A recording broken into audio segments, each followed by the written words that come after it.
Well, hello, my YouTube friend. Tonight, it is with a great deal of pleasure and also frustration a little bit that I'm going to present you those two beautiful knives that I just got on my way back to TKI, the Tactical Knife Invitation Show that stood in Las Vegas some days ago.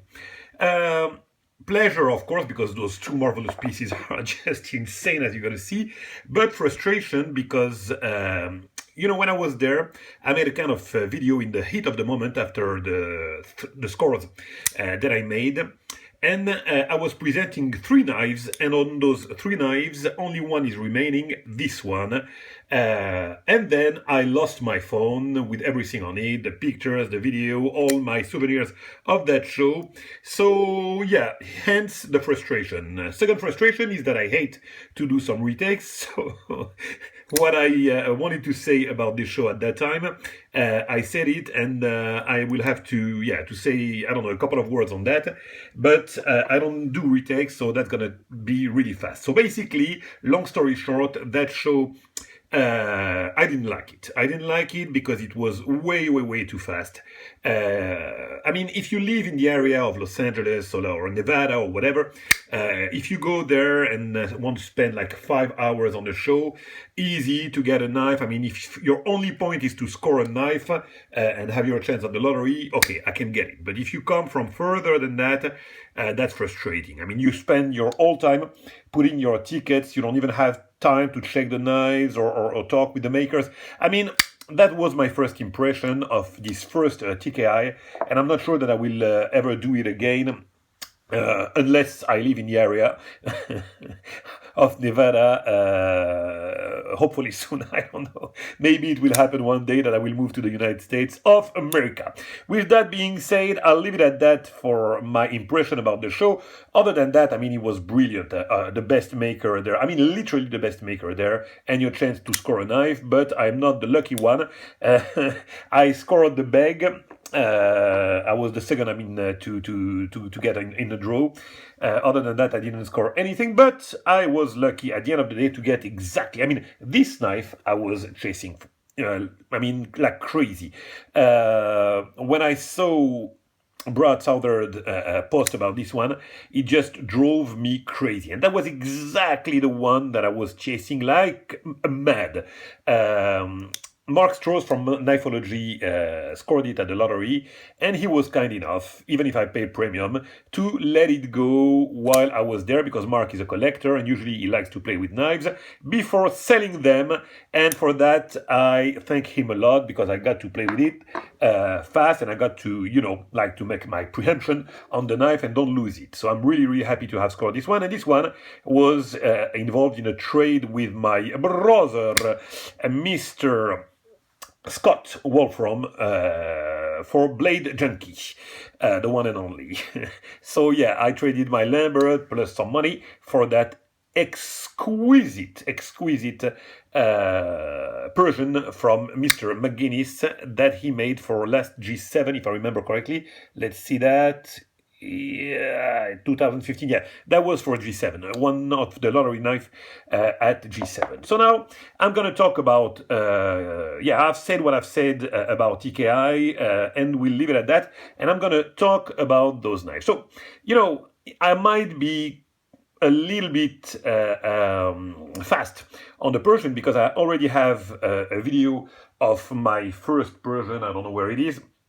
The MOA with the full frame lock and the Persian. I mean, basically it's the same. The only thing is, come on, I need to find this knife. Maybe it's here. Let me see. The heck is not here. Whatever. As I said, the first video about it, I've talked about how incredible that grind is. Look at that Persian with the recurve here, no bump, a long hollow grind with this perfect satin hand rubbed, like a mirror polish edge. It cuts like nothing else. I mean, that grind is one. That grind that drives me crazy. I mean, I'm all about blade. I've talked about that relentlessly. And to me, to buy two knives with the same blade surely don't make any kind of sense. But this one's such a beautiful grind that when it's dressed differently, I just wanted to have it. So this one is a liner lock, so it complements, I would say, my frame lock extraordinarily. And unfortunately, I can show it here, but I'll make some pictures for Instagram. So very nice finish with this nice titanium, very nice slabs of carbon, you know, that I like really that kind of finish now. Simple, you know, carbon fiber and titanium on the bolster. This way you can carry your knife without any worry for the wear. Look at that. I mean, as of now, I don't know what material is on the clip. I'll be honest with you, this kind of bead blast finish with two colors. I would argue that it's a two-color anodization on a pure titanium, but it might very well be a kind of mokutai or whatever. I'll need to figure it out somehow. Look at this backspacer and titanium, beautiful. And the contrast with the blue liners is incredible. The way he anodized the inside, look at that. I mean, it's purple. Ooh, oh. Like that, yeah. How beautiful is that? I love the fact that he leaves all his blades sterile. Nothing, no logo, nothing. I mean, the blade is beautiful. Leave it like that. That's exactly what I want everyone to do, you know. Like, sign whatever you want inside of the handle. Look at that. I mean, how he polished the inside of the liners with the reflection of his name on the liner. This is absolutely exquisite. Look at this engagement, perfect. I mean, this knife, look at the centering, the detent is, as you can expect, a very great detent, and the action on washer is incredible. So yeah, of course, I am all about McGinnis's knife. Some model, I told already, I absolutely don't like, but the one that I like, I adore them. I mean, it's not just that I like or love, I adore them, and this one probably is my favorite. With yeah, well, this one my favorite with the other one, but unfortunately I don't know what with my memory. Maybe it's the jet lag because I just arrived yesterday from the States. The heck if I remember the name of the other. This way you can be sure that I don't really prepare my video, but it's gonna come back in time. So let's leave it at that for the McGinnis, and let's talk now about this Southard. And yeah, this Southard I want to talk about because I was waiting, you know, I like my Spyderco paramilitary too. I was just absolutely in awe for this mechanism, the compression lock. And I wanted to discuss, you know, that I like some time to discuss about mechanism of knives. I'm going to discuss about the compression lock right now. I made a small drawing for you to understand what we are talking about. Because, of course, as I always said, it's a liner, I always describe it as a liner on the back, you know, like that, to simplify, but it's not, absolutely not the way it works, and I'm going to try to explain you how the compression lock works, but I wanted to present you first this beautiful knife. So, first of all, I told you already that I don't like this kind of finish, the dress finish with the mokutai, the zirconium or whatever, but this knife looked so pretty like that, so I couldn't miss it. It was exactly the one that I wanted. So, of course, it will leave some traces. Those are the cons. The zirconium with the finish, the satin finish, will leave some trace. As for the mokutai, that will fade somehow, but, you know, you can revive it with some Windex or whatever. But look at that. You have this mokutai pivot on both sides. How splendid it is. This custom pivot in mokutai is just crazy. I love the you know, the kind of wave that you have, and the junction here with the bolster is flush. You have a little bump here, you can tell.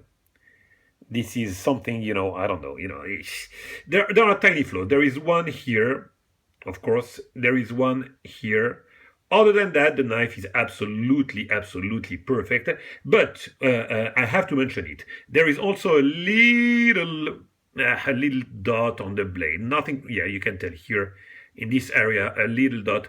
Other than that, the knife is perfect. Those are small, tiny flaws compared to I mean, the perfection of this knife. All the rest is just incredibly well done.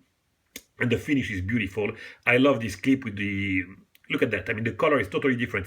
We are more in the purple on the clip, where it's like blue and some red on the scale. Very nice. Jeweling inside. Beautifully done. And the backspacer in zirconium is just incredible. Love it. The blade is steadied 6K with a very, very nice hand rubbed finish. I love it. And what is to say about that grind with the recurve is just excellent. Excellent. The action is splendid. Look at that. What I like about compression lock, other than the mechanism, is that first of all you have a flipper, and look at that. I mean, you can operate it with one hand very easily, and it's so fun to play with. I mean, of course, it's hard for me to film with one hand and play with the knife, but this is something that, you know, when I have more, let me try to put some angle on that. You can play with that. I mean, it's, look at that, addictive. I cannot stop. I mean, that's the only knife that I have in compression lock, and good luck with that to find a lot of compression lock with flipper. It's impossible, because compression lock was done by, and was invented by Spyderco, and we're going to talk about that because they're only 4 minutes to speak about liner lock, and I think they give you know, license to Southard to use it, but I don't think that other people can use it. So you see, it's very addictive to play with that flipper. I love the jimping on the tab. It works perfectly well, and again, probably one of my most fun knife to play with. Great edge. And now I'm going to talk about this compression lock mechanism, and I made a little drawing about that. So yeah, it appears like a liner lock, but look how it works. So here basically we have the blade. Okay, so when the blade is engaged, this is the liner. I represent it here. So when you have some positive pressure, okay, I don't know why people talk about negative pressure, because you're not going to baton your knife like every day. Basically, when you have some pressure, it's like positive pressure. So when you have some positive pressure here, it will push the liner through the stop pin. So here you have the back of the blade that is pushing on the stop pin, okay? So that's the first locking with the stop pin. And here, it's not like the liner is touching the tang of the blade. The tang is here, actually. And this is where the compression works. You have this pressure here going, pushing the liner through the stop pin. So here, it's compressed, in a way. You know, when you use your knife, it's going to be compressed.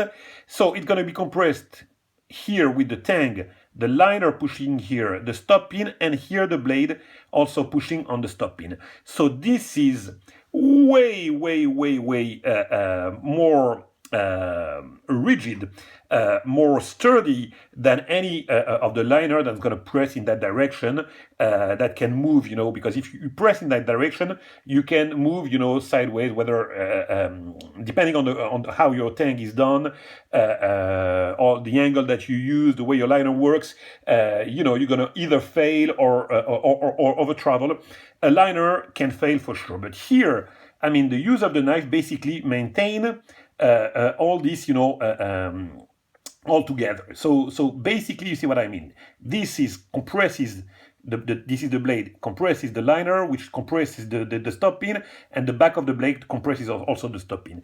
It's just an incredibly clever mechanism that was invented by Spyderco, and I don't understand really why they don't use it more often. This, to me, with the lock back, and maybe that would be the purpose of another video, but the lock back also, in a way, it works about the same, the lock back, but it's not the purpose of that video again, so I would have to make another drawing to explain you the lock back.